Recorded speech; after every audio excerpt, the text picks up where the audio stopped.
পিস্তলটা লুকাইয়া রাখছিলাম, চুল কাটাতে গিয়েছিলাম, সপরিবারে দাওয়াত আছে।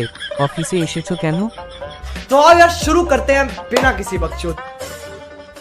আপনি এতক্ষণ কোথায় ছিলেন? চুল কাটাতে গিয়েছিলাম। কি আপনি অফিস টাইমে চুল কাটাতে গিয়েছিলেন? তাতে কি হয়েছে?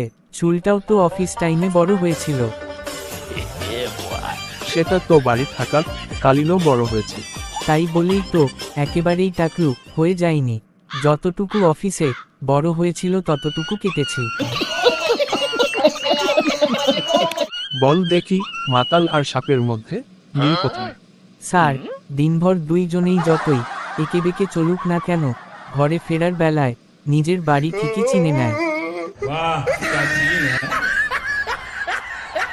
वाह क्या सीन है। এক ব্যাংকে ডাকাতি হয়েছে। এরপর ব্যাংক ম্যানেজার বললেন, पैसा ही पैसा होगा। ভিডিওটা ভালো লাগলে চ্যানেলটাকে সাবস্ক্রাইব করে দিন আর একটা লাইক দিয়ে দিন। ধন্যবাদ।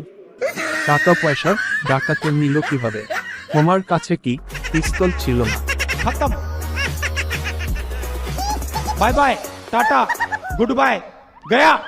স্যার, পিস্তলটা নিতে পারে নাই। কেন?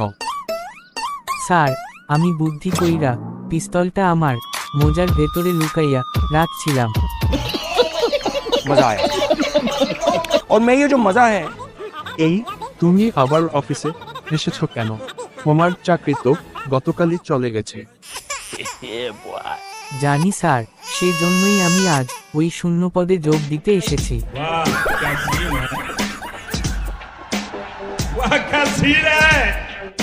আমাদের দোকানে যে পচা ডিমগুলো ছিল সেগুলো কে কিনলো? লিয়াকত সাহেব। গত বছরের 5 কেজি আটা। লিয়াকত সাহেব।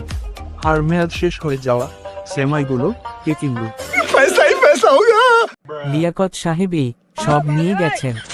বলিস কি, তার বাসায় আজ আমার সব পরিবারে দাওয়াত আছে।